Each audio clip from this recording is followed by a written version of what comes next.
hopefully next year. It might just be a drive-through event this year due to COVID, but it still means a lot of work for the church volunteers. A lot goes on behind the scenes, inside as well as outside, before the food goes to people's cars. After not being able to hold Okra Strut last year, there's even more excitement for the 47th annual edition, and there's certainly activities for all ages. Lexington County is home to some delicious barbecue, and this weekend, the 38th annual Collard and Barbecue Festival will be returning to Gaston. And South Carolina's rich military history lives on today. More than 3,500 soldiers are stationed at Fort Jackson, and the state of South Carolina has the 8th highest military personnel in the nation. Reporting downtown at the Veterans Day Parade, Alex Tejada, ABC Columbia News. Chief Ziegler had the pleasure of serving his hometown, and the next police chief will as well. He thanks Ziegler for getting him involved in law enforcement. And while it's been 7 years since Duke was last seen here on Bluff Road, family members and investigators alike believe answers are still out there in the community. Around Columbia, things are starting to look a lot more like Christmas, and shops not just here on Main Street, but also in 5 Points are glad that holiday shopping crowds are also starting to look more like normal. And if you couldn't make it out tonight, the mansion will be open Tuesday, Wednesday, and Thursday of this week and next for guided tours. Just like tonight, admission will be free, but reservations will be required. Reporting at the governor's mansion, Alex Tejada, ABC Columbia News. The Bird Dog behind me is normally a safe place for University of South Carolina students to have fun. However, this parking spot where I'm standing is the last place that USC student Samantha Josephson was seen alive. Samantha called for an Uber ride and got into a vehicle that was not that ride, a black Chevy Impala, in the early hours of Friday morning. Her body was found 65 miles away near New Zion by turkey hunters Friday afternoon. Multiple stab wounds. And the black Impala was seen again in the early hours of Saturday morning. The driver, Nathanial Rowland, was arrested after fleeing the officers who pulled him over. Samantha's DNA was later identified in the vehicle, and Rowland was seen on multiple cameras leaving the 5 Points area, trying to sell Samantha's cell phone, and trying to use her bank card. But it's the clothes. It keeps coming back to the clothes. The clothes link him up to virtually every part of this case. After the evidence was presented, which included forensic evidence as well as testimony from the defendant's girlfriend at the time, the jury decided Rowland's fate. It's an indictment for murder. We, the jury, find the defendant guilty. He was also charged with kidnapping and possession of a deadly weapon while committing a crime. I know my son didn't do this. I know. How do you know that? Sir. How do you know that? By the way I raised him. Pardon? By the way I raised him. For the Josephson family, relief that justice was served, but still missing their daughter and sister. Her dreams were my dream, and her death was my death. And while not speaking in his own defense during the trial, Rowland did address the judge before his sentencing. I know I'm innocent. But I guess what I know and what I think really doesn't matter. For the 3 charges, Nathanial Rowland received life in prison. Legislation was passed here in South Carolina, as well as Samantha's home state of New Jersey, promoting rideshare safety, offering some sense of closure for the Josephson family. Reporting in 5 Points, Alex Tejada, ABC Columbia News. It has completely changed my life. Missy Callahan knew something was wrong before she ever heard the word Alzheimer's. Her condition became so bad she had to quit her job, and then came the diagnosis. At first I was like, oh, thank goodness, a diagnosis, because they kept asking me, well, are you stressed? Well, yes, I was stressed. Most people that got lost driving home would be stressed. But then when I got the diagnosis and realized that it wasn't something that I was going to get better from, that was something I had to come to terms with too.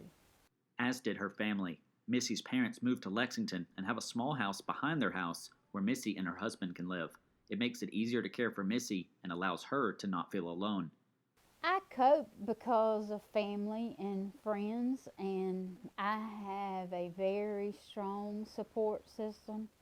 And the Alzheimer's Association, we have Zoom meetings for peers of mine that live daily with Alzheimer's.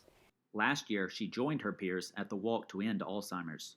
This year, I'm on a walker. My mobility has really deteriorated, but I will be there in spirit. She plans to walk at home this year. Missy enjoys life out in Lexington, where she spends time in the garden, as well as with her dog and out on the lake with her husband.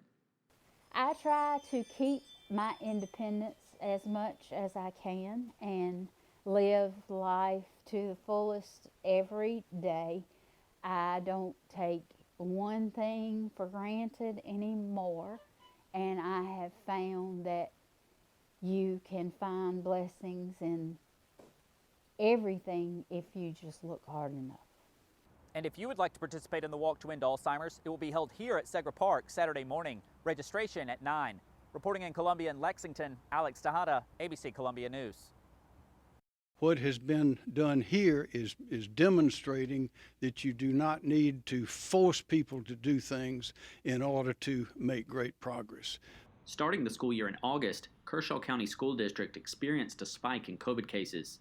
The district's nurses believe that many of these cases came from outside the school, and since this surge, case numbers have continued to go down. Several reasons, really. A lot of what we're doing is helping.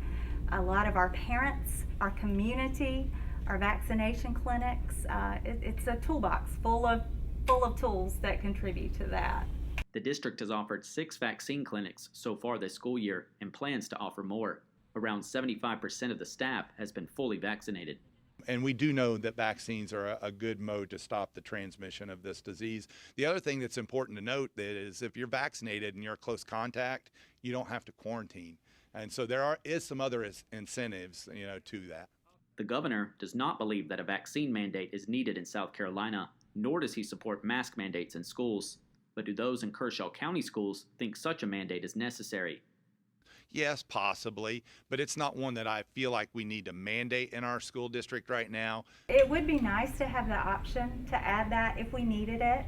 But I think we have proven that for the most part we've done very well with all of the other strategies that we've used.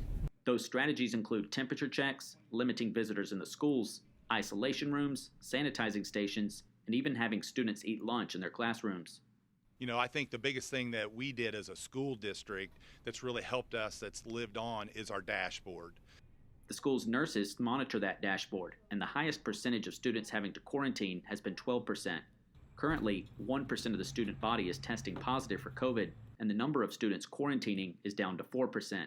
The school district also allows students to return to school after 7 days instead of 14 days if they take a COVID test. As long as they have that negative test, they can come back early, and a lot of our families take advantage of that. All these measures have allowed Kershaw County to keep case numbers in its schools low and students in the classroom. The governor called the district a model for the rest of the state. We look at the science, we look at the facts, we look at the practicalities, we look at the confidence of the people, and we put all that together, and I think we're charting a good course. In Camden, Alex Tejada, ABC Columbia News. When a lawyer steals with a pen, it's just as bad as somebody who steals with a gun. After the death of his family's housekeeper, Gloria Satterfield, Alex Murtaugh advised the Satterfield family to hire attorney Corey Fleming, according to court records. Prosecutors say that Fleming was a close friend of Murtaugh and that more than $3 million meant for the Satterfields ended up in a bank account set up by Murtaugh. After spending the last 5 days in Richland County Jail for the 2 felony charges related to the mishandled funds, Judge Clifton Newman denied Murtaugh bond. The Satterfields got some taste of justice today, so thank you, Judge Newman. We would have accepted the ruling of the court no matter what it was, but I really feel like the court appreciated the weight and gravity of this situation. It was important to demonstrate that influence and power does not create a second tier of justice in this state. Murtaugh has been undergoing rehabilitation for an opioid addiction, according to his lawyers. Judge Newman said he would reconsider bond for Murtaugh after he undergoes a psychiatric evaluation. He denied a PR bond for the defendant and said he would only consider a surety bond in the region of $200,000. I think it's a good day for justice, as the arguments that my partner and I made about lawyers who mistreat and steal from their clients, it's a real stain on our profession, and I think that moved the court. But we're pleased. We thought that Alex is a danger to not only our clients but society. However, Murdaugh's attorneys disagree. They say he was a law-abiding citizen except when under the influence of opioids, and says he is remorseful for his actions. I've already been in contact with the folks at the treatment facilities in Georgia and Florida. They'll be providing records to a local psychiatrist. Hopefully we'll have some sort of report for the judge by the end of the week or early next week. He also added in court and after the bond hearing that Murtaugh is not the only one to blame for the mishandled funds, and more should be placed on the attorney hired by the Satterfields, Corey Fleming. Bland and those guys have already settled the case with Corey Fleming. It's amazing to us that the focus is on just Alec. There are other people who have participated in this process. Either way, the Satterfields family lawyers hope to get the millions of dollars owed to their clients when it's all said and done. It's our goal to get all of it and then some. We'll get it all. We'll get it all.